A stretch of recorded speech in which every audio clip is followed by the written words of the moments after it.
आज हमारे इस गुरुकुल स्टडी कैंपस में आप सभी लोगों का स्वागत है।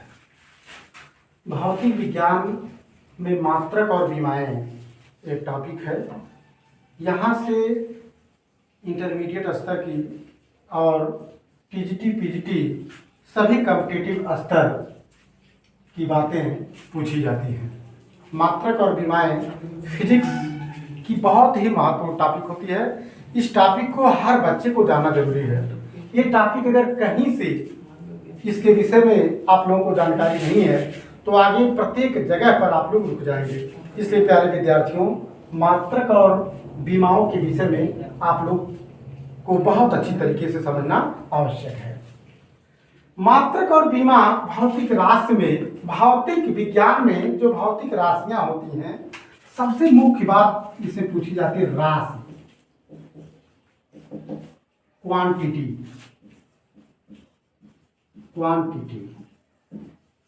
बहुत ज्यादा आप लोग नाम सुने हुए, क्वांटिटी का नाम बहुत सुने आप लोग।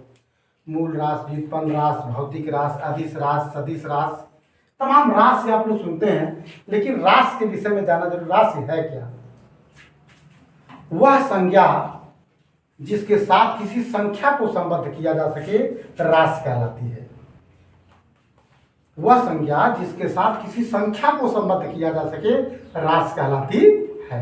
जैसे किसी गांव की आबादी, किसी खेत का क्षेत्रफल, नगर की आबादी, किसी विषय में किसी बच्चे द्वारा प्राप्त प्राप्तांक, यानी जो भौतिक राशियां होती हैं उनके सामने जो राशियां हैं वहां पे संख्या अवश्य आता है।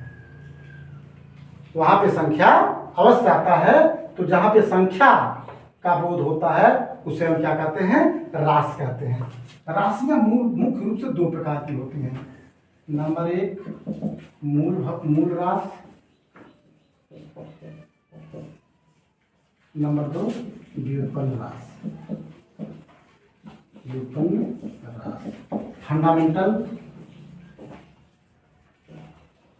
फंडामेंटल क्वांटिटी,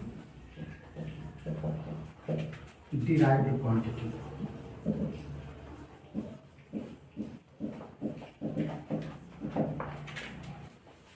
अब मूल राशि क्या होती है? मूल राशि, मूल का मतलब जड़, आप लोग जानते हैं। मूल का मतलब जड़, जो फिक्स हो, जिसका निर्माण किन्हीं अन्य राशियों से न हो। मूल राशियां वे भौतिक राशियां होती हैं जिसका निर्माण किन्हीं अन्य राशियों से नहीं होता है। मूल राशियां कहलाती हैं। अंतरराष्ट्रीय स्तर पर जो मूल राशियां होती हैं वो 7 प्रकार की होती हैं। मूल राशियां 7 प्रकार की होती। कौन कौन सी है? नंबर 1, लंबाई, द्रव्यमान, समय, ताप, विद्युत धारा, ज्योति तीव्रता और होता पदार्थ का परिमाण। ये अंतरराष्ट्रीय स्तर पर जो मूल राशियां होती हैं ये 7 प्रकार की होती हैं। आप लोग और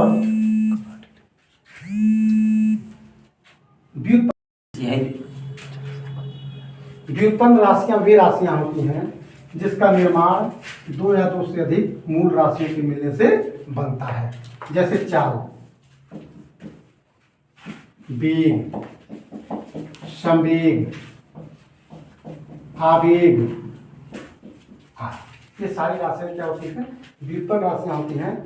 इनको बनाने में 2 या 2 से अधिक मूल राशियों की आवश्यकता होती है। 2 या 2 से अधिक मूल राशियों की आवश्यकता होती है। जैसे हम कहते हैं चाल बराबर दूरी बटे समय। तो दूरी जो लंबाई होती है और समय, तो ये इन्हीं 7 भौतिक राशियों, 7 मूल राशियों से क्या होती है? व्युत्पन्न राशि बनती है।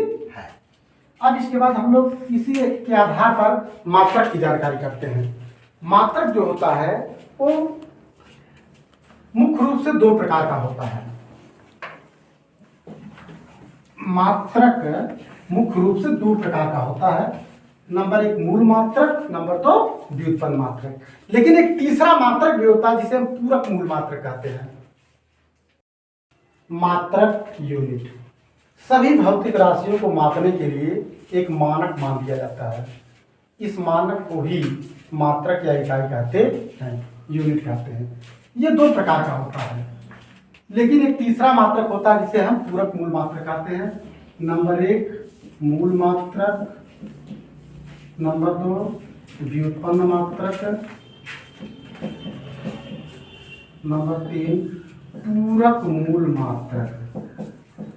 ये तीन चीजें होती हैं। तो मूल मात्रक क्या होता है? Fundamental unit, fundamental unit. ये है आपका डिराइव्ड यूनिट। ये होता है आपका सप्लीमेंट्री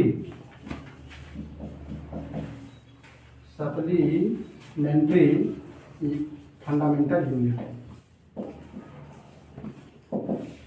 फंडामेंटल यूनिट, ये चीज होती है। तो मूल मात्रक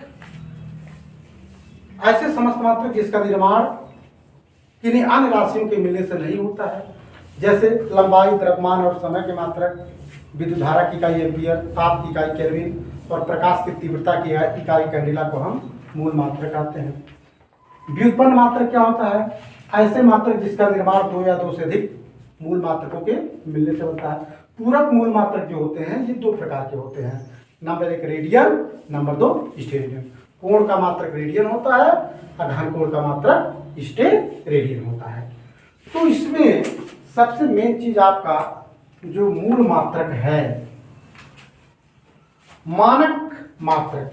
हम जानते हैं कि किसी भौतिक राशि का जो मात्रक होता है वो उसके आंकिक मान के व्युत्क्रमानुपाती होता है। आंकिक मान के व्युत्क्रम मात्रक यू होता है, unit is directly proportional to और बाय न्यूमेरिकल वैल्यू। जो यूनिट होती है न्यूमेरिकल वैल्यू के इनवर्सली प्रोपोर्शनल होती है, ठीक है। अर्थात u is equal to k by n, यानी n u is equal to k. K क्या है? नियतांक है, कांस्टेंट है, कांस्टेंट। यानी n1 u1 equal to n2 u2 equal to constant होता है। ये मात्रक और आंकिक मान में संबंध होता है। हम प्यारे विद्यार्थियों, हम जानते हैं कि किसी भौतिक राशि का जो मात्रक होता है उसके आंकिक मान के का व्युत्क्रम होता है। अब जैसे कहने का मतलब यह है, कोई धागा है AB 2 मीटर का है, धागे की लंबाई क्या है? 2 मीटर है। अगर हम इसको सेंटीमीटर में लिखें तो क्या कह देंगे? 200 सेंटीमीटर कह देंगे। यानी कहने का मतलब यह है कि जब मात्रक बड़ा होता है तो आंकिक मान छोटा होता है, क्योंकि सेंटीमीटर की तुलना में मीटर बड़ा होता है। तो जब, ठीक है, जब मीटर लिखते हैं तो आंकिक मान 2 हो जाता है, छोटा हो जाता है। जब हम इसी को सेंटीमीटर लिख देते हैं तो आंकिक मान क्या हो जाता है? 200 हो जाता है। यानी इससे निष्कर्ष निकलता है कि जो भौतिक राशि का मात्रक होता है वो आंकिक मान का व्युत्क्रम होता है, ठीक है। अर्थात आपका n1 u1 equal to n2 u2 equal to constant, ये चीज होता है। और एक बात आपको पुनः बता दें,